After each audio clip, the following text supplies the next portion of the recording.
Hoy tenemos el honor de coincidir con el productor Guillermo Wischner, un apasionado del teatro. Guillermo forma parte del grupo de 15 productores que hacen teatro en este país. Es un grupo selecto en el que también está Alejandro Gou, Tina Galindo, Gerardo Quirós, entre muchos otros. Guillermo, tú empiezas tu carrera en el 2004. Eres licenciado en Ciencias de la Comunicación, ¿es correcto? Sí, efectivamente, empiezo mi carrera de manera independiente porque mi mejor amigo y yo, Juan Torres y yo, empezamos a producir teatro juntos en 2004, pero como nosotros nos conocíamos desde la prepa, en el año 97 recibimos nuestra primera oportunidad. Empezamos nosotros interesados en el periódico de la prepa en la que estudiábamos en el TEC de Monterrey, Campus Ciudad de México. Pedimos chance de que se nos abriera un espacio para publicar una columna de crítica de teatro. Con el paso del tiempo empezamos a conocer quién llevaba prensa de tal productor o de tal teatro, y en 98 recibimos la primera oportunidad para incorporarnos pues, como becarios a dos obras del productor Antonio Calvo, una de ellas que hacía en sociedad con Federico González Compeán cuando Ocesa empezaba a producir teatro, que era Houdini en el Teatro Benito Juárez. Y por su cuenta, Antonio Calvo tenía ya para entonces 5 años con La Dama de Negro. Ya llevaba 1000 representaciones, que bueno, era lo impensable, ¿no? No era lo cotidiano en México que una obra durara más de 1000 representaciones.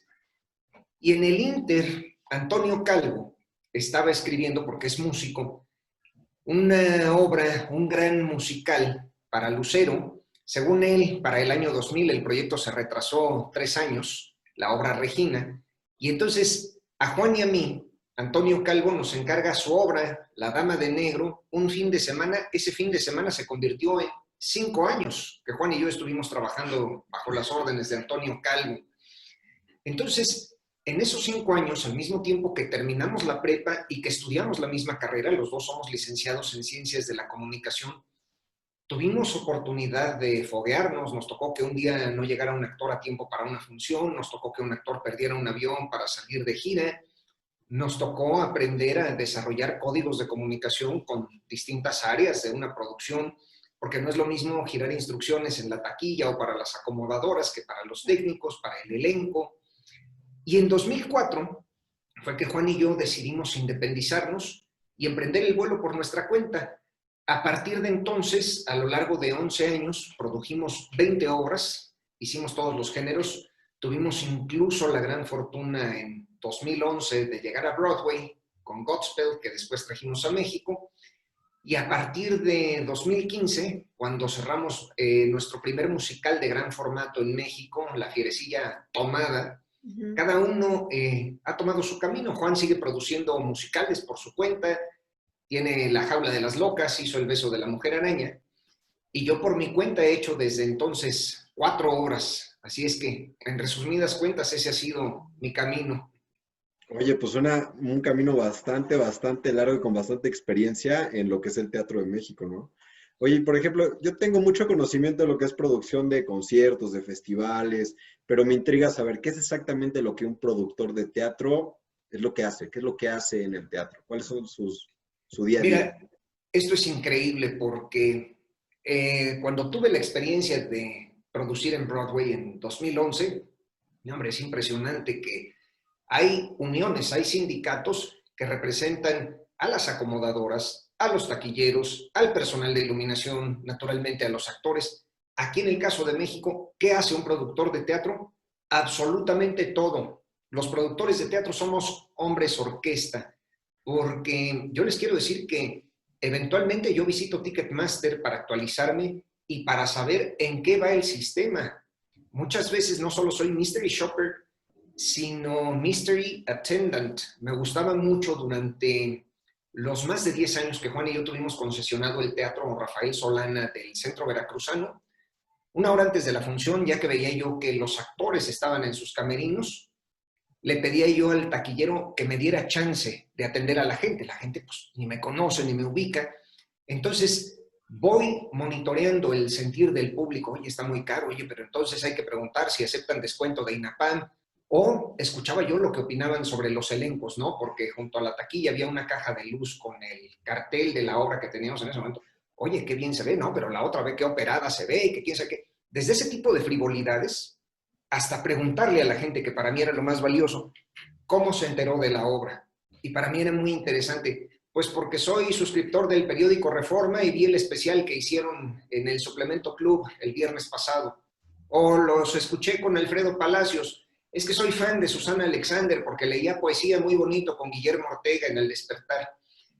¿Qué hace un productor? Además de tratar de monitorear el feeling de ese potencial de consumidores, uno escoge la historia, escoge el elenco, piensa en el teatro y en el equipo creativo. Y naturalmente delimita un presupuesto que siempre va de la mano del número de butacas que uno tiene para vender. Voy a un teatro de 300 butacas, voy a uno de 1000, voy a uno de 2000 butacas. En función de eso es que puedo pensar en recuperar la inversión, pagar los gastos de operación y poder tener la posibilidad de que sea rentable, lo cual no siempre se logra.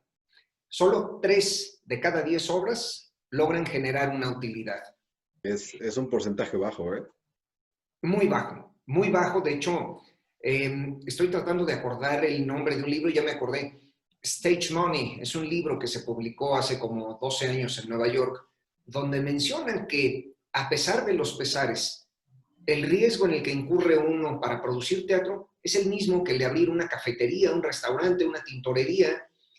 Lo que pasa es que aquí, de alguna manera, hay menos oportunidades de recuperar el dinero, porque como me enseñó un productor al que respeté mucho, que falleció ya hace algunos años, el señor Fernando Junco, me dijo, mire Guillermo, es preferible manejar promociones cuando usted siente que su preventa va floja, porque se la pongo así de fácil. ¿En dónde vende usted? El lunes en la mañana los boletos que se le quedaron de la segunda función del viernes. Y también se lo aprendí a Morris Gilbert, que es el decano de los productores aquí en México. No hay butaca más cara que la butaca vacía. Sí, lo claro. Que pueda un espectador pagar a cambio de llenar esas 50 o 200 butacas que normalmente se quedarían sin usar, es bueno, porque sigue contribuyendo a pagar los gastos en que incurrimos semana a semana. Claro. Guillermo, a ver, cuando tú ves, bueno, yo vengo de teatro, soy alumna de Casa del Teatro. Cuando tú ves una obra, ¿cómo te conquista? ¿Desde el título o empiezas a leerla y hasta que te atrapa? ¿Cómo empiezas a pensar en el elenco, tus creativos? Miren, afortunadamente, mucha gente continuamente me está mandando libretos, obras nuevas, obras que ya se han montado, pero mi pasión más grande tiene que ver con que he podido unir mi vida profesional a mi vida personal. Hay mucha gente que encuentra el descanso en Acapulco o en una casa de campo. Yo donde puedo poner la mente completamente en blanco y sentirme auténticamente como un niño en Disneylandia es en Nueva York. He sido muy afortunado porque durante muchos años tuve la costumbre, que espero retomar en algún momento, COVID mediante, de visitar Nueva York por lo menos 3 veces al año. A mí me pasa que naturalmente estoy monitoreando la cartelera neoyorquina todos los días, cuando hay actividades normales, pero una vez que empiezo a recorrer las marquesinas de Broadway, empiezo a saber cuál va a ser mi obra. La gente no lo va a creer, pero hasta por una cuestión de diseño gráfico. Si hay una cuestión, yo tengo perfectamente claro las obras habladas que he producido, a qué tipo de público van dirigidas. Naturalmente, empieza a enriquecerse mi atracción por cierta obra cuando veo que el reparto lo encabeza una celebridad como Vanessa Redgrave, que pues dice uno, bueno, es una mujer con credibilidad, con prestigio y además con fama. En ese sentido, yo siempre voy buscando textos que propongan algo nuevo. He repuesto muchas obras, he tenido la fortuna de hacer segundas vueltas, pero también me interesa trabajar con dramaturgos nuevos. Entonces, hay veces en que salgo del teatro y necesito empezar a caminar por Nueva York, en donde no haya tantos turistas como poder acomodar las ideas, porque muchas veces hay una o dos o tres frases de una obra que acabo de ver que se me quedan en ese momento. Hay dos o tres frases donde digo, ya encontré la tesis de la obra, y me pasa que empiezo inmediatamente a contactar a los agentes de los autores, y una vez que recibo el libro, me convierto un poco como en un esquizofrénico que empieza a escuchar voces mientras va leyendo, porque yo digo, esto le iría muy bien a López Tarso, siempre y cuando pueda yo conseguir para la hija a Leti Calderón, y a Leti Calderón le voy a dar la referencia de cuando hizo La Familia Real en el Teatro de los Insurgentes, y entonces tengo que ver con qué estilo dirigió José Luis Ibáñez esa obra, que es una comedia de corte muy fino en el año 85, y a partir de ahí empiezo a desarrollar toda una idea. Hay muchas veces que empiezo por definir el título en español y el eslogan, y al mismo tiempo voy pensando en un protagonista o en una protagonista que haga química con todo ese concepto que traigo yo ya de mercadeo, muy al vapor, pero sé cómo me va a gustar vender esa obra, sé a quiénes les va a interesar, y lo más importante de todo, que es la decisión más difícil, saber si es una obra que solo me llega a mí, o saber si es una obra que le va a interesar a 1000 personas todas las noches durante por lo menos 100 representaciones. Claro, eso es sin duda algo bastante importante porque a fin de cuentas las obras son para el público, ¿no? Definitivamente, era algo que decía Manolo Fábregas, no hay que comprar lo que a uno le interesa, hay que comprar lo que al público le interesa. Aún así, recientemente me reuní con Armando Araiza, que además de ser mi vecino es un amigo cercano, y estábamos hablando de ciertas obras que han sido exitosas en términos económicos, pero él lo entendía muy bien, hijo del maestro Raúl Araiza, con la analogía que le puse, y lo digo de manera muy respetuosa porque sé que de ahí vivieron muchos años cientos de familias, pero le dije, es como si en Televisa le hubieran pedido a tu papá que se encargara de Muévete con Maribel Guardia y Latin Lover. No veo a Raúl Araiza, después de lo que fue capaz de construir de esa ficción tan fina. Yo en ese sentido he procurado seguir una línea. Sí, naturalmente he llegado a tocar la comedia de portazo y puedo decir que me siento muy orgulloso de la primera vez que me asocié con Alejandro Gou en 2014. Fue para una comedia muy divertida. Hicimos Sálvese quien pueda, con un elenco como los que Gou sabe perfectamente cómo exponer al público, que quiere decir los Mascabrothers, Albertano, Daniel Bisoño, Alejandro Suárez, Raquel Vigorra. Ahí yo me sentí muy afortunado, me sentí privilegiado, porque pude tomar un taller de otro tipo de comedia. Y no saben, a cada uno de los que acabo de mencionar, cómo los respeto, porque aunque en ocasiones parece que están improvisando y que algo acaba de suceder, lo tienen fríamente calculado. Y de pronto son de un ingenio maravilloso. Germán y Freddy Ortega, a quienes quiero mucho, de pronto en los caminos, oye, se me acaba de ocurrir un juego de palabras, en el segundo acto cuando salgo de la cocina, va, pero yo te respondo y voy a traer la tetera en la mano y una taza en la otra para que cobres el tío. Mis respetos, son como un material dúctil, maleable, abierto siempre a las ocurrencias. En el tipo de teatro que yo generalmente he acostumbrado en 24 obras que he producido, voy mucho más por un concepto purista, donde se dice y se hace únicamente lo que pide el autor y lo que estableció el director. De otra manera, entiendo que se puede improvisar, pero improvisar, como me confirmó Héctor Suárez, sirve por si se rompe el pantalón, por si se rompe una silla, pero no da para 2 minutos para no descarrilar la historia. Platícame, ¿cuál ha sido el reto más fuerte que te ha llevado todos estos años? Tener que enfrentar lo inusitado, y ha sucedido en 3 ocasiones. A mí no me tocó, y pienso en esa generación de productores, algunos de ellos he tenido la fortuna de conocerlos, el temblor de 1985, donde incluso se cayeron los televiteatros de la colonia Roma. Pienso yo mucho en esa generación, en el señor Fábregas, en la señora Pinal, en el maestro Miguel Sabido, en Julissa, en Susana Alexander, el señor Varela, el señor Ortiz de Pinedo, el señor Rubén Lara, el señor Morris Gilbert, pero a mí no me tocó, ni siquiera como espectador, porque yo tenía 5 años en aquel temblor. Yo nada más ubicaba que se había caído un teatro donde poco tiempo antes mi mamá y mis abuelitos me habían llevado a ver un musical maravilloso con Chespirito que se llamaba Títere. Primer reto enorme que me toca como productor en 2009, la pandemia de influenza H1N1.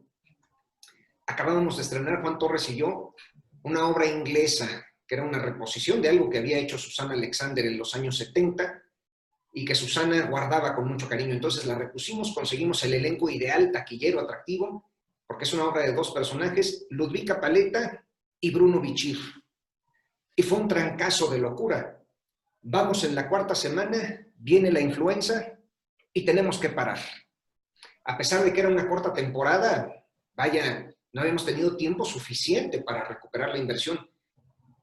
Y cuando retomamos, Ludvika nos dice, les tengo malas noticias, por mi exclusividad con Televisa, me tengo que ir dentro de 2 semanas a Buenos Aires a hacer una novela con Jaime Camil. Es un proyectazo en el que vamos con Verónica Castro y Rogelio Guerra. No puedo ni quiero decir que no. ¿Cómo le hacemos? Bueno, pues naturalmente entró mi amada Tiare Skanda con todo el profesionalismo y con todo el rigor del que fue capaz. Pero se cayó la gira, se perdió mucho dinero. Siguiente momento inusitado, hace apenas 3 años, 2017, los temblores en la Ciudad de México. Ya para ese entonces estaba yo como independiente. Juan Torres ya estaba haciendo por su cuenta La Jaula de las Locas. Y yo estaba incursionando en un género que le tenía muchas ganas, que yo digo que es el nieto fresa de la carpa, el stand-up comedy. Estaba yo haciendo un show con Héctor Suárez y Héctor Suárez Gomis que se llamaba Los Locos Suárez. Según nosotros iba a ser para 4 o 5 semanas. Hicimos más de 2 años, incluyendo una gira por Estados Unidos. Vienen los temblores y nuevamente tenemos que parar, en primer lugar, por generar una sensación de empatía, por solidarizarnos a quienes habían perdido familiares, a quienes habían perdido su patrimonio, a quienes en cuestión de minuto y medio se habían quedado en la calle. Una vez que regresamos, las primeras funciones las regalamos a los topos, al cuerpo de bomberos de la Ciudad de México, al personal médico de la Ciudad de México. Y corte a, tercer gran momento, ¿qué les cuento yo? Que ustedes ignoren, la pandemia en curso de COVID-19. Nos agarró aquí con los dedos en la puerta, en muchos sentidos, porque estoy celebrando ya 3 años de una afortunadísima invitación para una alianza comercial con mi amigo Alejandro Gou. Y de pronto, nosotros no podíamos creer el inicio de nuestro 2020. Nunca en la historia de los Teatros 1 y 2, o Televiteatros, o Centro Cultural Telmex, o Teatros Alameda, que finalmente siguen siendo un diseño del arquitecto Ramírez Vázquez, su inmobiliaria sigue siendo la propietaria de los recintos, nunca había pasado que al mismo tiempo se agotaran las funciones en los 2 teatros. Entonces, bueno, salíamos pues muy orgullosos. De hoy no me puedo levantar, tratábamos de atravesar el lobby para llegar a Jesucristo Superestrella y ya sabíamos que estaban agotadas las 2 funciones en los 2 teatros en paralelo. Íbamos a retomar Jesucristo Superestrella en Semana Santa. Hoy no me puedo levantar, iba en la 7ª semana de 10 para las que estábamos comprometidos. Y me acuerdo haber estado unos 3 o 4 días antes de gira en Monterrey, la segunda vez con Jesucristo Superestrella, que la primera ustedes lo van a entender perfectamente. La primera vez de Jesucristo en la Arena Monterrey, 3 o 4 meses antes, agotamos 2 funciones en la Arena Monterrey. Es decir, metimos 30,000 almas en un día en la Arena Monterrey. Regresamos a Monterrey, en esta ocasión ya con otra perspectiva en cuestión de ingresos y demás, pero íbamos a uno de mis venues favoritos, el Pabellón M. Íbamos felices de la vida y jurando que si habíamos, reventado 2 funciones en la Arena, como que no se iban a llenar las 2 funciones en el Pabellón M para 3,000, 3,500 espectadores. Y antes de que empezara la primera función, me llaman a un camerino don Enrique Guzmán y Eric Rubín. Oye, ¿qué pasa? ¿Por qué no está lleno? Señores, lo que mucho me temo, ya escucharon que hay una pandemia y que está todo lo que da, ya empezó en China, y luego vean lo que pasó en Francia, y vean cómo les está yendo a los españoles, y vean lo que está pasando con Italia. La gente en México ya tiene miedo. Regresé. Me acuerdo que llegué directamente al día siguiente al Teatro 2 y veía yo las caras largas de los bailarines, de los músicos. oiga, señor, no nos diga, por favor, que nos vamos a quedar sin trabajo, no nos diga que vamos a tener que parar. Yo un poco, sabiendo que tarde o temprano íbamos a tener que cerrar, todavía ese día en la noche Alejandro Gou estaba fuera de México, compadre, ¿qué sabes? Mira, Manu, por lo pronto ya hay órdenes de que se cierren museos y centros culturales. Nosotros somos la iniciativa privada, pero tarde o temprano nos va a llegar. Si somos afortunados, podremos trabajar todavía el siguiente fin de semana. No sucedió. Me acuerdo ese domingo, cuando no me puedo levantar, la primera función era a la 1 de la tarde, la segunda a las 5:30. Entre funciones le pedí al company manager que me reuniera con toda la compañía en el salón de ensayos. Les dije, tenemos que parar. Yo sé cómo nos toma esto por sorpresa. Y naturalmente fui al camerino de Belinda y después al camerino de Yair a darles una explicación. Les dije, son causas de fuerza mayor. Créanme que me apena terriblemente. No sé si vamos a parar 3 semanas o 2 meses o 3 meses. Nunca nos imaginamos. Vaya, ahora ya hemos rebasado los 7 meses sin funciones. A todos nos tomó por sorpresa. Y ahí sí, debo decir, aprovechando la pregunta, que de lo que me sentiré siempre orgulloso es de constatar que lo que predijimos en un inicio se ha cumplido. La iniciativa privada se rascó con sus propias uñas. Jamás hubo apoyo alguno de instancia gubernamental, local ni federal. Y créanme que por juntas no paramos. Pero pues resulta que quien se dedica al entretenimiento en vivo en la iniciativa privada es millonario, es fifí y tiene un patrimonio asegurado para quién sabe cuántas generaciones. Eso para mí ha sido decepcionante, pero al mismo tiempo ha sido un motivo del que más adelante podré decir, pues también sobrevivimos a esto y seguimos en la necedad a pesar de los pesares. Sí, Guillermo, la situación está muy difícil y siempre, bueno, el teatro siempre ha llevado una situación complicada. Pero ahorita quiero hacer un paréntesis, quiero regresarme a un poco atrás, porque hay una obra tuya, una obra que tú produjiste que se llama Rojo, con Víctor Trujillo. Víctor Trujillo, sabemos o todo lo conocemos como un gran comentarista, como grosso, pero esa faceta de actor muy poca gente lo conoce y muy poca gente sabe que es un gran actor, que es maravilloso. ¿Nos puedes platicar de Rojo? Absolutamente, Dulce, porque te puedo decir que Rojo es de las etapas en que más feliz he sido profesionalmente. Y por esto que mencionas, precisamente por cómo planteas la pregunta, poca gente sabe que Víctor Trujillo es originalmente un actor bien formado, bien edificado, sólido, con credibilidad. Entonces, yo tenía muchas ganas, desde muchos años antes tuve ese deseo, quizá desde el Mañanero, que estaba yo en la universidad y no me perdía el Mañanero, primero en Canal 40 y luego en Canal 4 de Televisa y demás.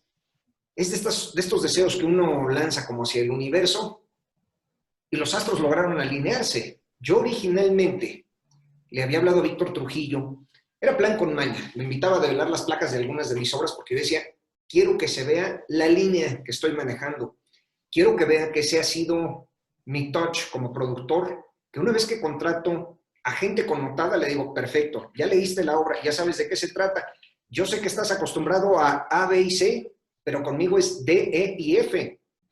Pongo un ejemplo. Héctor Bonilla, cuando le hablé con toda la admiración y con todo el respeto y le dije, señor Bonilla, tengo una obra maravillosa que se llama Yo soy mi propia esposa. I am my own wife. ¡Ah, qué padre! ¿Es de portazos? No, señor. Es la cosa más seria del universo. Es un monólogo donde el protagonista es un travesti, pero además hay que hacer otros 34 personajes.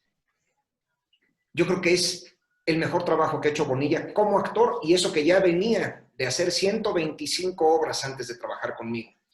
Entonces, mañosamente yo iba invitando a Víctor Trujillo a que me develara placas porque dije, algún día yo lo tengo que convencer de que regrese al teatro.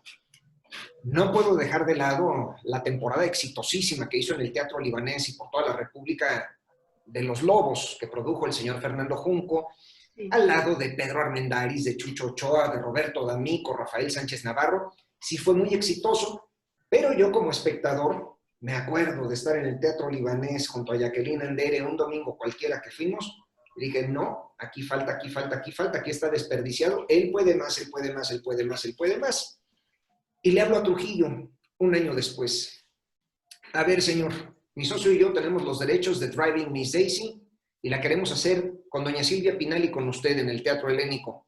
¿En dónde firmo? Bueno, empezamos a tallerear Driving Miss Daisy. Hicimos un viaje con doña Silvia Pinal a Nueva York, mi socio y yo, para que viera lo que hacía Vanessa Redgrave. Doña Silvia fue muy franca con nosotros y dijo, ¿qué creen? No me siento capaz de llegar a ese nivel de dramatismo y que en la última escena tenga 92 años. Vanessa Redgrave lo hace maravilloso. Yo no tengo los recursos que tiene ella. Yo se los digo desde un principio, para sentirme segura necesitaría cambiarme de ropa en cada escena. Y yo creo que Vanessa Redgrave va de los 72 a los 90 y tantos años con el mismo vestido y con los mismos zapatos. Era impresionante. Bueno, postergamos Driving Miss Daisy y le hablé a Víctor Trujillo. A ver, señor, ya tenemos el teatro, ya lo tenemos a usted y usted ya tiene la agenda bloqueada para hacer teatro este año. Mi socio descubrió una obra que está por estrenarse en Broadway, pero que ya fue un exitazo en Londres y va el mismo actor a la cabeza, nada más y nada menos que el ganador del Oscar, Alfred Molina, con un chavo que empezaba, que con el tiempo se iba a convertir también en ganador del Oscar, Eddie Redmayne. Yo la leí, me fascinó la obra, porque claro que me identifiqué, como cuando Juan y yo teníamos 18, 19 años y llegábamos a trabajar de la escuela, que tomábamos tren ligero, microbús y metro para llegar al Teatrito Virginia Fábregas a tocar la puerta del camerino de Germán Robles. Nunca sabía uno de qué temperamento lo iba a encontrar y al principio era como el lobo feroz de Caperucita con esa voz. ¿Qué quieres, carajo? Que aquí se está maquillando un primer actor. Híjole, imponía. Digo, después de 5 años, don Germán nos acabó amando y nosotros a él. Pero este relato de Rojo, que plantea la convivencia entre un pintor alcohólico con trastorno bipolar y su discípulo, habla básicamente de la relación padre-hijo o de la relación maestro-alumno. Se la mandé a Trujillo. A él le tocó una fibra muy sensible. De los primeros trabajos que Víctor Trujillo hizo como actor, siendo un jovenazo de 18 años, era con el maestro José Gálvez Ecus. Víctor Trujillo era uno de los caballos. Y le recordó al tiempo en que hizo también en la UNAM, siendo un jovenazo, la muerte accidental de un anarquista con Héctor Ortega, otra gran institución. Entonces, cuando le hablé, me dijo, no puedo dejar de hacer esta obra. Dame 24 horas para ver cómo le hacemos. Le volví a llamar un sábado, me dijo, te tengo que decir algo. Vine a consulta con un médico, me recibió en su casa y no vas a creer lo que tiene en la sala. Tiene una litografía de Mark Rothko. Esto para mí ya adquiere las dimensiones de un sueño. Hagámosla. Y para todos fue un sueño. Nos pudimos dar el lujo. Yo empecé a averiguar dónde estaba la obra de Mark Rothko.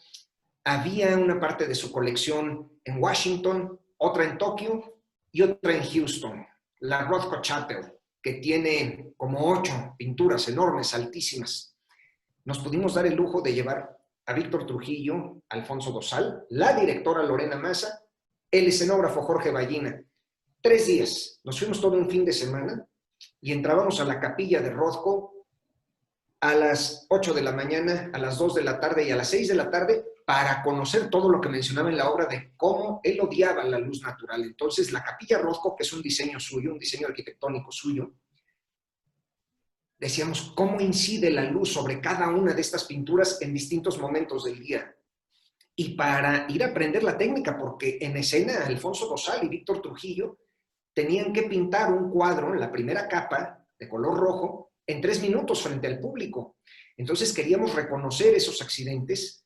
Tuvimos la fortuna de que nos asesorara Pedro Coronel Rivera, nieto del maestro Diego Rivera, para que nos sugiriera el tipo de tela, que tenía que ser lino, cómo tenía que darse una primera imprimatura, como se le llama, a la primera capa de pintura, y cómo podíamos provocar ese tipo de accidentes.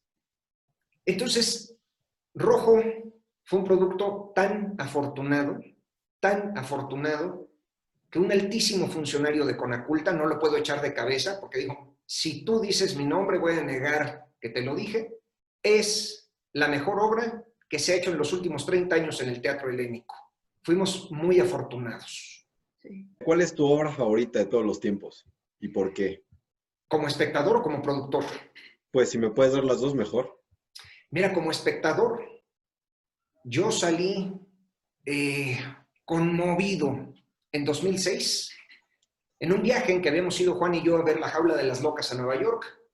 Hubo otra obra que me llegó todavía más al corazón. Dije, esto es una carta de amor al teatro musical, The Drowsy Chaperone. La Chaperona Amodorrada, que dije, ¿cómo se le va a poner en México una obra La Chaperona Amodorrada? Pero me encantaba porque era una gran parodia sobre todo lo que el público detesta de los musicales. Aquí estaba retratado porque el protagonista es un señor gay, en primer término, un fan de comedia musical que saca su acetato y lo pone un día, y conforme va narrando la historia, vemos cómo van apareciendo todos estos actores de los años 30, sobreactuados, con un estilo completamente inverosímil, y el público se acaba carcajeando en una comedia musical brevísima de 90 minutos, con 18 números musicales espectaculares. Yo dije, algún día la tengo que hacer. Y la gran virtud, porque incluso en otro viaje llevé a Susana Alexander y le dije, por favor, deme su opinión de esta obra, y me dijo, me encanta, pero quiero que se dé cuenta de algo. Está escrita para actores viejos. Ninguno de ellos se cuece al primer hervor. Dese cuenta que tiene 8 protagonistas. Pasan los años y me siento muy orgulloso de la puesta en escena que hicimos de The Drowsy Chaperone en México, que se llamó aquí en el Teatro San Rafael La Fierecilla Tomada, y con el elenco de mis sueños. Tenía yo a Héctor Bonilla haciendo este fan de comedia musical, delicioso. Jacqueline Andere haciendo a la primera actriz, que aquí lo trasladé todo al teatro lírico a los años 50. Chantal Andere haciendo a la hija de esta actriz en escena y fuera de escena. Y de ahí, bueno, pues me seguía yo con pura primera espada. Norma Lazareno, Ari Telch, Roberto Blandón, Mauricio Martínez, Mónica Sánchez Navarro, regresando después de 30 y tantos años de haber protagonizado El Diluvio que Viene, el éxito más grande que ha tenido el San Rafael. La pasé bomba, fue el elenco de mis sueños, la comedia quedó redonda. No podía yo creer, le hablaba yo al director, que en paz descanse, Alejandro Uribe, que se fue hace unos meses. Me decía, señor Vigers, por favor, ya dígame que tiene un actor que se llama Pepe Pérez, ya no me confirme más estrellas porque me pongo nervioso hasta de cómo van a salir a dar las gracias y en qué orden van a ir para los créditos en la marquesina. Entonces, como espectador y como productor, fue un trabajo que gocé profundamente, porque es algo que yo siempre acuerdo con los directores desde un principio. La última palabra de lo que ocurre sobre el escenario la tienen ellos, pero me gusta participar del trabajo de mesa. Me gusta ir viendo los bocetos de escenografía, de vestuario. Me gusta saber si estamos teniendo el mismo concepto sobre las pelucas de los personajes. En 2008 yo estuve a punto de hacer una obra con Eugenio Derbez y me neteó. Por eso me cae tan bien. La primera vez que fui a verlo a su oficina, que pues ya nos conocíamos por fuera, me había develado alguna placa y demás, me dijo, te quiero decir la verdad, soy muy neurótico y me fijo hasta en el color de uñas que traen mis actrices. Le dije, brother, bienvenido, ya somos 2. Yo me fijo también hasta en los aretes que se ponen las actrices para entrar a escena, si van o no con la época. Y lamentablemente, digo, me da mucho gusto por Eugenio, pero fue cuando se le empezaron a abrir las puertas en Hollywood e hizo No se aceptan devoluciones, quiere decir que no nos tocaba. Eventualmente, cuando llego a tener contacto con él, ya nos tenemos garantizado, apalabrado, que vamos a coincidir por ahí del año 2058. Eso ya lo tenemos firmado, cuando él esté libre. Oye, y bueno, hablas mucho de los dramaturgos extranjeros, pero ¿ningún mexicano te ha conmovido? Sí. ¿Algo que tengas pensado? Sí, fíjate que he sido afortunado. Sherezada, que fue mi primer musical que hacíamos en las noches, yo madre y yo hija, y en las mañanas la misma Mariana Garza hacía Sherezada, 2 funciones, y todavía nos íbamos al cine a la salida por locos. Bueno, Sherezada era de autores mexicanos, el maestro Enrique Caero, que en paz descanse, y Olga Casab, que hizo una música preciosa. Produje también con el maestro López Tarso la adaptación al teatro de uno de sus clásicos, que es Macario. Regresaba 48 años después a hacer el mismo personaje, basado en el texto del maestro Traven. Los Locos Suárez, este show con Héctor Suárez y Héctor Suárez Gómez, era a partir de la experiencia de ellos, la retomaron varios escritores de comedia. Entonces era un show como con muchos autores, más lo que ellos añadían. Y hay una obra que me tengo prometida que no sé cuándo voy a poder hacer porque quiero mucho al autor y es un genio. Estuvimos muy cerca de hacerla hace año y medio, Falsa Crónica de Juana la Loca, de Miguel Sabido. Y justamente fui a entrevistarlo por esta sección que hago para Carmen Aristegui. Estuve en su casa hace unos días. Yo tengo propuestas algunas actrices, él tiene propuestas algunas otras. No logramos ponernos de acuerdo, pero es algo que me debo, es una deuda que tengo para mí mismo. Ah, qué bien. Y muy bien esta sección con Carmen Aristegui, porque ya rompe con todo lo que se ha venido viendo en cuestión de actores, ¿no? Los actores hablan desde su propia experiencia, desde su propio mundo. Mira, No sobre todo, habla ¿sabes de... qué? Me buscaron hace ya como 6 años de un programa de televisión muy importante que sigue al aire, pero dije, ay, para que hiciera yo una sección de teatro me conflictó mucho porque dije, sí, es un exposure muy interesante, pero me siento conflictuado por el tono que lleva ese programa, no me veo ahí. Y lo dejé pasar. Y nunca lo platiqué con nadie porque todo el mundo me hubiera agarrado a zapes, ¿no? De cómo dejé ir una oportunidad de oro. Hasta que los tiempos se acomodaron. Empiezo a hacer esta colaboración con Carmen Aristegui, produciendo los sketches de Don Héctor Suárez. Y un día le dije al asistente de Carmen, viendo que iban a regresar en grande en enero de 2017, dije, oye, hay un primerísimo actor, Otto Sirgo, que hacía una sección semanal en el programa de Guillermo Ortega Ruiz. Yo quiero hacer lo mismo con Carmen y sé perfectamente a qué público van dirigido y sé que no les importa la frivolidad y quién llegó con quién a la alfombra roja. Y así llevamos ya más de 3 años al aire. Entonces, ya entrando un poquito hablando de teatro en México, ¿cómo ves la realidad del teatro el día de hoy? ¿Cómo ves para dónde va? ¿Cómo está? Miren, yo les podría decir que hay cosas que rescato de esta pandemia a nivel personal. Como se lo he dicho y me gustaría comentarlo públicamente, mi gran regalo de esta pandemia es el cariño de Tina Galindo. No estoy hablando de la solidaridad, el cariño que ella y yo hemos hecho crecer. Ella, siendo presidenta de la Sociedad Mexicana de Productores de Teatro, y un servidor, pues naturalmente yo siempre he admirado lo que Tina hace, maneja el teatro más importante de este país, que es el Insurgentes, y esto nos hermanó porque hubo que crear un consejo consultivo de emergencia de Teatro Mex, en el que todos los días estamos compartiendo información y puntos de vista. Don Jorge Ortiz de Pinedo, Morris Gilbert, Alejandro Gou, Gerardo Quirós, Rubén Lara, Claudio Carrera, Sergio Gabriel, un servidor, naturalmente la propia Tina, nuestro director general, que es Tito Dreinhofer. Y a pesar de que ahí de pronto empezamos como con mucha formalidad, de pronto esta tecnología de Zoom hizo que abriéramos aspectos de nuestra intimidad. Yo, por ejemplo, tenía años de no estar a la hora de la comida en mi casa. El lugar en el que vivo actualmente lo habito desde hace más de 2 años. Mi departamento era como un hotel al que yo únicamente llegaba a dormir y al día siguiente, 6 de la mañana, vámonos, y a encerrarme en el búnker todo el día y a comer en donde se pudiera.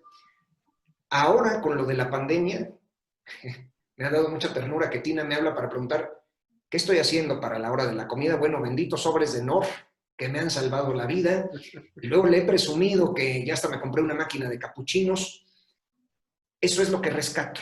Rescato el cariño con el que estos 10 compañeros y un servidor hemos aprendido a tratarnos en la vida cotidiana. De hecho, una vez que se permitió la reapertura de los restaurantes con las debidas precauciones, pude darme el lujo de que ocurriera algo histórico. Por primera vez en los últimos 40 años, 10 productores de teatro comiendo en la misma mesa en el restaurante Arroyo. ¿Qué ha tenido de lamentable? Mucho más allá del volumen de ventas que hemos dejado de generar, de las utilidades que hemos dejado de percibir, de los ingresos que naturalmente no han entrado a nuestras taquillas, ha acentuado de manera dolorosa una división que siempre se me ha hecho absurda y reprobable. Fíjense, les he mencionado nombres como Héctor Bonilla, Silvia Pinal, Jacqueline Andere, Susana Alexander, Víctor Trujillo. Bueno, pues resulta que lo que un servidor hace a los ojos de muchos otros productores es teatro comercial. Y esta misma visión que yo tengo del negocio, que la comparten muchos otros compañeros, equivale a prostituir el teatro. porque pues, nos hacemos millonarios trabajando con famosos. Entonces nosotros somos los comerciales, es decir, pues los que hacemos teatro como para divertirnos, como un mero hobby, pues en lugar de jugar Nintendo Switch, pues voy a poner una obra de teatro. Así nos ven. Yo nada más creo en el teatro bien hecho y en el teatro mal hecho. Hay actuaciones que tienen credibilidad y actuaciones que no la tienen. Hay historias buenas e historias malas en los dos ámbitos. Porque aún la gente que hace el teatro que se considera cultural y no comercial, cobra un sueldo y cobra un precio, aunque sea de 30 pesos, por entrar a verle los jueves. Entonces, esta división me enferma y no deja de ser un reflejo de cómo funciona la administración a nivel federal. Así como en Estados Unidos con la llegada de Donald Trump se despertó el fantasma del racismo, aquí en México, con la llegada del presidente López Obrador, lo digo con todas sus letras, se alborotó la división, se alborotó el clasismo, se dio un fenómeno muy doloroso, donde ahora que buscábamos criterios uniformes para la reapertura de los teatros, predominó el resentimiento. Respeto mucho la valentía con la que un día a las otras asociaciones de productores no comerciales, don Jorge Ortiz de Pinedo se atrevió a hablar, y claro que podía hacerlo, en primer lugar porque es Jorge Ortiz de Pinedo, que de toda la vida ha trabajado en esto desde que era un niño, de toda la vida ha invertido su dinero en el teatro, tiene la edad y tiene la categoría para hacerles notar que no se trata de los rojos contra los amarillos, fifís contra chairos, se trata del teatro y desgraciadamente otros grupos no nos permitieron participar de una agenda que únicamente tenía que ver con sus intereses, como el rescate de algunos fideicomisos. Con mucho dolor tuvimos que separarnos del otro grupo y seguir presentes únicamente a través de Teatromex, que agrupa a 128 socios activos, y entre los que hay gente muy respetuosa, muy trabajadora, muy respetable, como Eduardo España, Karina Dupré, Miguel Sabido, Mario Iván Martínez, Gabriel Varela, Pablo Perroni y Mariana Garza, entre muchos otros. Desgraciadamente, para mucha gente demasiado conservadora o demasiado exigente, no está bien visto que nosotros vivamos de lo que recaudamos en la taquilla. Pero nosotros, quienes representamos la iniciativa privada, arriesgamos nuestro dinero, vaciamos la cartera y en ocasiones tenemos que vender el coche con tal de que la gente venga. No todas las temporadas son exitosas, no todas las obras nos dejan utilidades. Se nos ha estigmatizado como los pudientes, que andamos con escolta para todos lados y que tenemos 3 diferentes modelos de Mercedes-Benz en el garage. No es así. Lo que nos vuelve independientes es que no dependemos ni de subsidios, ni de estímulos fiscales, ni de becas, ni de convocatorias, ni de licitaciones. Nos arriesgamos por aquello en lo que creemos en la medida de nuestras posibilidades. Ese es el lado doloroso de esta pandemia. No sé si debo decir de aprendizaje, pero sí al menos de un momento de clara división en que no hay manera de conciliar posturas. Y aún así quiero decirles que yo he operado a sabiendas de estas circunstancias que eran como secretos a voces, con objetividad en la labor periodística que hago a través del programa de Carmen Aristegui. Voy a ver el teatro que producen todos. Y es un consejo que me dio Otto Sirgo cuando le llamé para decirle que iba a entrar al aire. Le dije, dame tu enseñanza más valiosa, y me dijo, muy fácil. Tienes que tratar con el mismo respeto y darle la misma importancia al musical de Insurgentes que a la obra del teatro La Capilla con 90 sillas. Así he procurado hacerlo, manejarme siempre con objetividad y con respeto. Es lo que yo esperaría que hubiera de los otros grupos. Entonces, ha sido doloroso que dentro de la desesperación o en la procuración de la supervivencia, la pandemia, al menos en este sector, ha dejado ver quién es quién y detrás de qué va. A mí me apasiona el teatro per se. Yo agradezco lo que acabas de decir y también agradezco que en algunos de tus segmentos de Carmen Aristegui he visto a Marina de Tavira, por ejemplo, lo mismo que puedo ver en su momento a cualquiera de los otros actores que trabajan en Televisa, que hacen televisión. Pero hay actores muy valiosos como Mauricio Pimentel, que también anda por ahí, que yo supongo que ya has oído hablar de él. Chema de Tavira, José María de Tavira, el maestro Estrella, que también ha trabajado en los dos ámbitos, digamos que en el teatro de búsqueda y en el teatro comercial. Eso yo en lo personal te lo agradezco porque yo creo que hay muchos actores muy valiosos que hay que rescatar o hay que darles un empuje, y Marina nos dio un gran ejemplo, ¿no? Concuerdo completamente contigo. Y mira, para mí el caso de Marina, de veras, siempre le he admirado por muchas razones. Desde la primera vez que me tocó verla haciendo Feliz Nuevo Siglo, Dr. Freud, con Ricardo Blume, hace ya como 20 años en la Unidad del Bosque, que dije, ¿quién es esa actriz? Qué guapa, se le cree todo. Y además, Marina es una mujer sencilla, disciplinada, que no ha perdido piso y sigue contestando mensajes como hace 20 años. Aunque le estén maquillando para irse a la entrega de los Óscares, ella sigue agradeciendo las felicitaciones por WhatsApp. Y a Marina la respeto porque nunca ha adoptado estas posturas radicales. Sí, naturalmente sigue venerando el teatro fino, bien hecho, en el que la formó su tío Luis de Tavira, pero Marina es una actriz que, además de prestigio, ahora tiene fama a nivel mundial. Es una actriz que tiene que pensar muy bien hacia dónde va el siguiente paso, pero cada vez que salgo de un teatro de ver una función con Marina de Tavira, le digo, lo que yo no me perdono es que sea el día en que yo no busque una obra para ti, me urge trabajar contigo. Solamente coincidimos de pasadita en una gira que yo hice en una obra con Humberto Zurita, Taking Sides, Tomar Partido. Marina iba en ese elenco y vaya, comprobé que se maneja con la misma sencillez cuando va a bordo del avión, de la camioneta, cuando hace su check-in en el hotel. Y eso es lo que yo he buscado para esa sección. Un canal de pluralidad, un canal en el que se integren distintas generaciones de distintas escuelas o de distintas corrientes acostumbrados a enfrentar distintos retos. Así es que, pues bueno, por ahora he tenido que darle un cambio después de que durante 2 años y medio me dediqué a hacer recomendaciones semanales de qué había que ir a ver en la Ciudad de México. Vino la etapa del anecdotario que duró como 4 meses y para mí fue muy enriquecedor que incluso en el afán de la buena hondería se unieran big stars del calibre de Verónica Castro o de Enrique Guzmán a dar sus testimonios. Y ahora pues que se me acabaron los amigos y las anécdotas, pues bueno, generosamente el maestro López Tarso me mandó llamar para que le hiciera yo una entrevista de semblanza y ahora es lo que estoy haciendo, hacer entrevistas de semblanza. Ya entrevisté al maestro López Tarso, ya entrevisté a Susana Alexander, Mario Iván Martínez, Patricia Reyes Espíndola, el maestro Miguel Sabido, hasta que esto reanude, hasta que la actividad teatral reabra.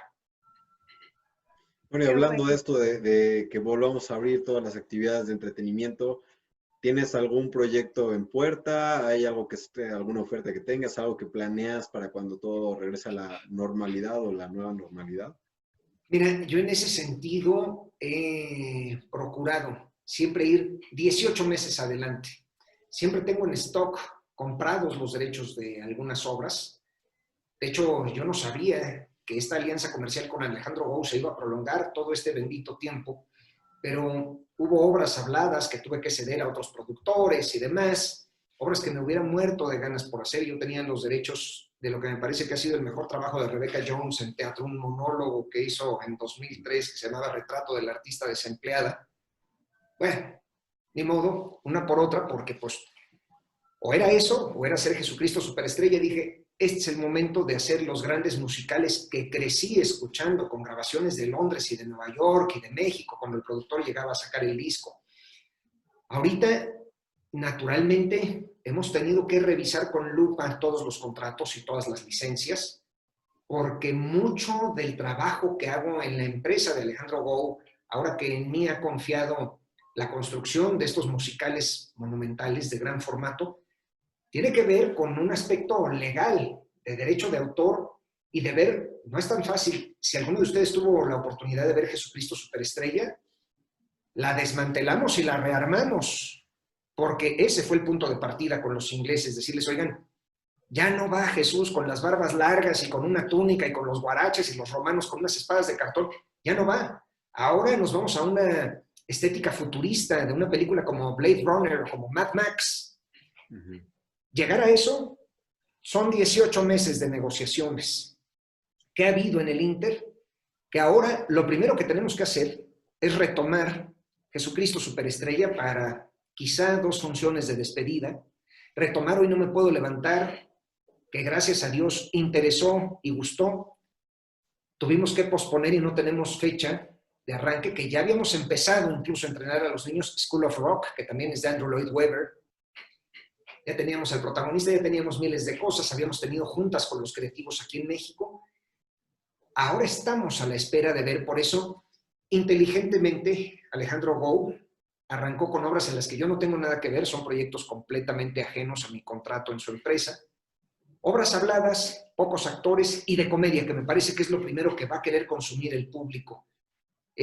Abrió con el Cuarentenorio Cómico en el Teatro 1, al 30% de su capacidad, que quiere decir que se llena con 600 personas, y gracias a Dios la gente está agotando funciones.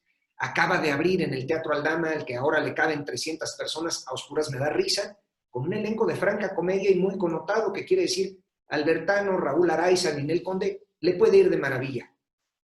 En mi caso, había varios musicales, uno de ellos que ha sido un tema porque ha habido que hacer infinidad de juntas con autores italianos, con productores españoles, no sé ahora cuándo se podrá concretar, pero fue doloroso incluso comunicar la noticia a los niños de School of Rock.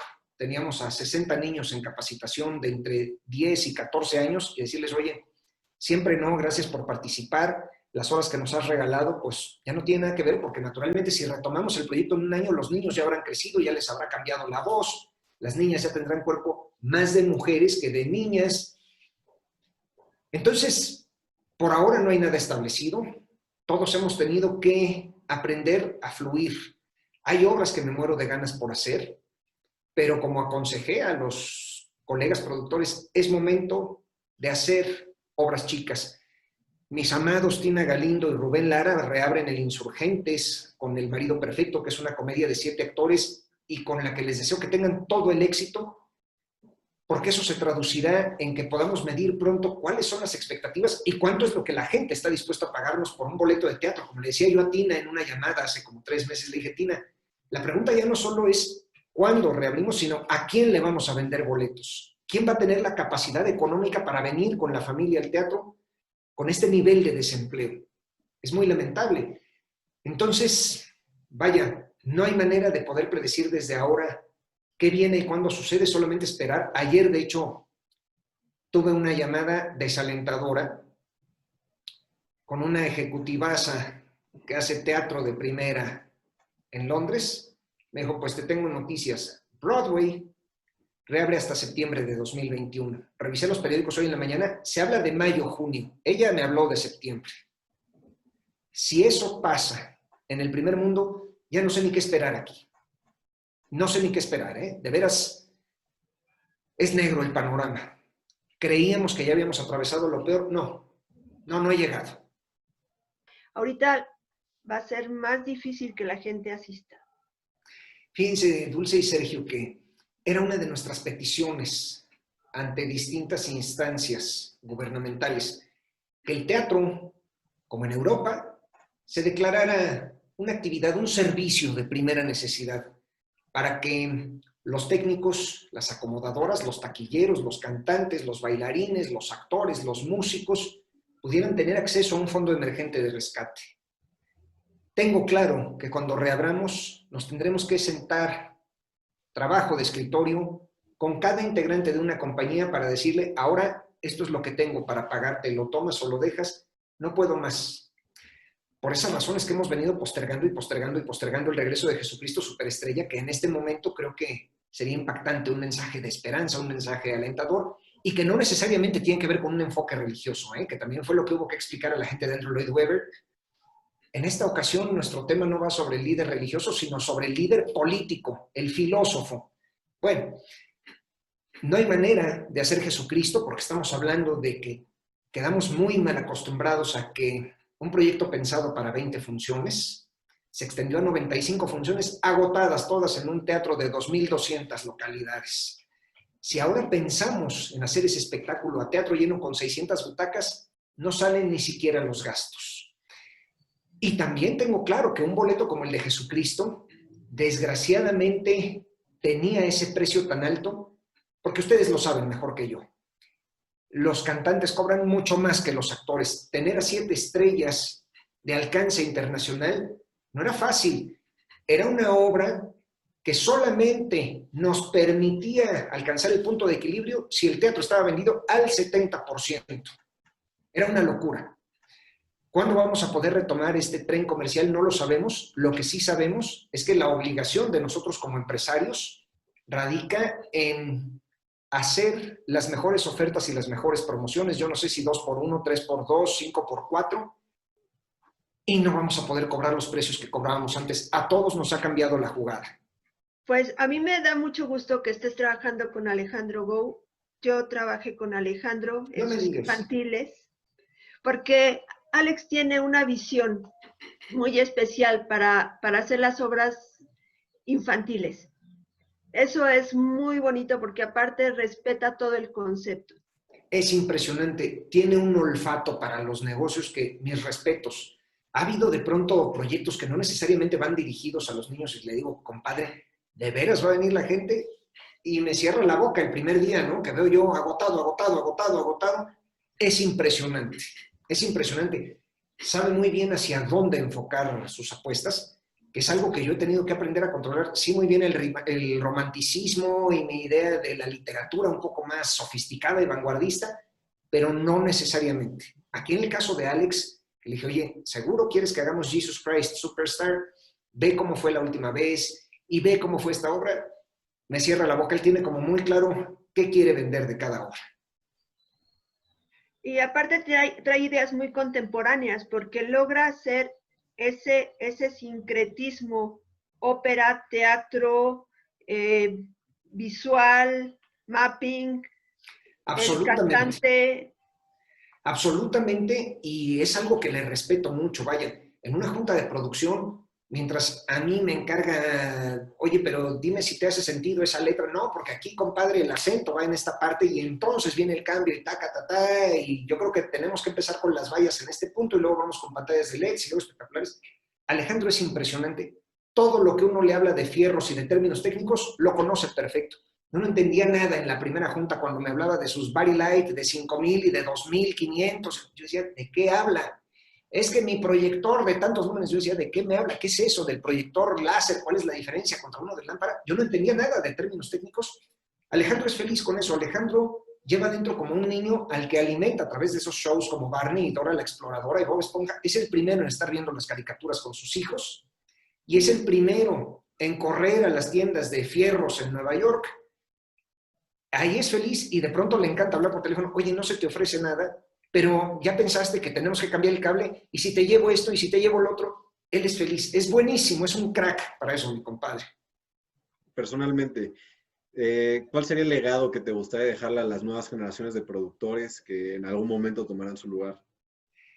Mira, honestamente, a mí me hubiera gustado nacer hace como 100 años para que me tocara una época más justa en cuanto al teatro. No la calidad, porque la calidad que se está alcanzando ahora tiene que ver con que ya no son oficios que se van heredando o que se proponen para quien no tiene chamba. No. Ahora la gente va a la escuela y entonces tienes un director musical que es egresado de Berkeley, tienes un stage manager que hizo la carrera de stage management. En fin, yo di clases, era mi hobby de los lunes dar clases en la Anáhuac durante 5 años y medio en la carrera de empresas de entretenimiento y era algo que yo asumía como mi cuota de responsabilidad social. Si hubiera yo producido en la época de Manolo Fábregas y de Salvador Varela y de Silvia Pinal, me hubiera tocado vivir los teatros llenos de martes a domingo. No había redes sociales, no había internet, no había Netflix, que por un preciazazo entretiene a la familia completa con series espectaculares, un catálogo de películas espectacular. Como me decía el otro día Susana Alexander, que durante muchos años produjo y dirigió sus obras, me dijo, oiga, lo que ahora gana uno en el teatro es humillante. No puede ser que en ocasiones ni siquiera aspira uno a un sueldo de bailarín cuando los actores se autoemplean. ¿Cuál es el legado que quisiera yo dejar? Yo quisiera, para empezar, que se diluyera esta división entre lo comercial y lo no comercial. Para seguir, que se asuma el compromiso de que cuando una obra se repone es para aportar algo nuevo. Y para continuar, que procure uno traer a la marquesina algo innovador. Un actor, un cantante, viéndolo como el público nunca antes lo ha visto. En ese sentido, si yo me muriera en un terremoto mañana, diría, qué padre que desmitifiqué a Víctor Trujillo como Broso, qué padre que desmitifiqué a Jacqueline Andere como la villanaza de las novelas y que fue capaz de protagonizar un musical a los 75 años. En ese sentido es la satisfacción, poder convencer al artista de que puede más de lo que cree que puede. Poder regresar a Enrique Guzmán después de una pausa de 44 años de no hacer teatro, a hacer Jesucristo Superestrella, 3 minutos en que se lleva la obra porque hace el bombón que es Herodes. Claro, eso es lo que a mí me gustaría. Y que se preservara un legado. De pronto es muy doloroso cuando uno escucha opinar a la gente. Pues mira, un señor que se llama Alejandro Uribe, que quién sabe quién será. No te atrevas a decir eso. Amén de que para la televisión mexicana hizo La Dueña, Luz Clarita, Soy tu dueña, Mañana es para siempre, en fin. Como director hizo cosas muy, muy, muy importantes porque fue el discípulo del señor Fábregas. Me gustaría que quedara registrada una bitácora de quién ha hecho qué y qué es lo que trascendió. No estoy hablando de que cada productor, cada actor tenga que mandarnos la lista de 70 títulos. Con 5 cosas que hayan tocado el corazón de una generación, uno puede darse por bien servido. Eso a mí me llenaba de satisfacción. Cuando hicimos Godspell aquí en México, teníamos un elenco padre, empezando por la cabeza. Siempre confié y volvería a confiar 100 veces porque es un placer trabajar con él. José Ron, él era Jesús en Godspell aquí en México. Y me acuerdo que antes de empezar el primer previo, como en el resto de la temporada, entraba yo al camerino que compartía Ron con Alex Sirvent, con Oscar Schwebel, y en el de junto estaba Ana Victoria. Les decía, acuérdense, ahorita que salgan a dar la función, en una butaca puede haber alguien que por primera o por última vez vea una obra de teatro. Marquen la vida de esa persona y, perdón, pero así se los decía, no pueden venir a huevonear. Nada de que marcadito. Es con el mismo punch que en los ensayos y que en el opening night. Todas las funciones son con el mismo nivel de energía. Claro. Y la verdad es que era un elenco muy disciplinado, chapeau. Así me gusta trabajar a mí. Soy un gendarme trabajando, pero creo que al final todos agradecemos que siempre haya disciplina. Ante todo, no quiere decir que, bueno, vivamos a latigazo limpio y demás. No, la pasamos muy bien. Ahora con Jesucristo Superestrella, a mí me conmovía mucho que cada domingo a las 10 de la mañana que regresábamos todos a trabajar, Leonardo de Lozán ya había ido a una pastelería de Las Lomas a comprar scones para toda la compañía. Se agradece, no tenía ninguna necesidad de hacerlo.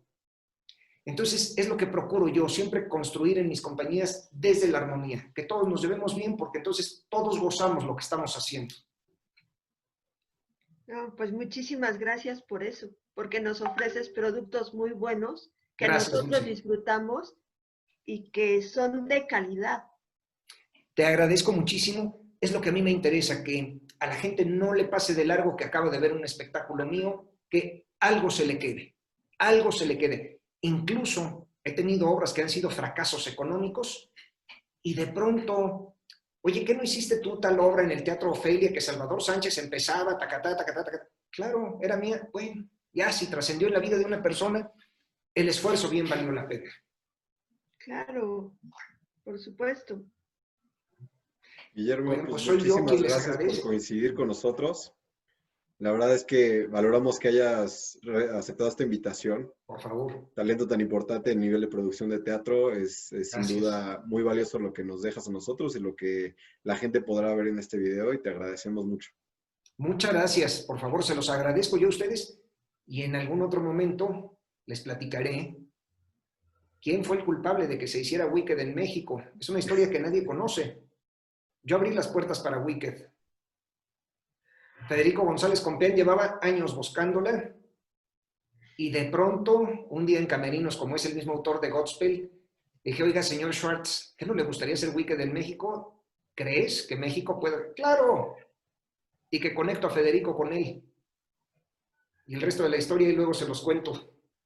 Oye, no nos vas a dejar con la duda ¿Quieren saberlo? de una vez. Sí.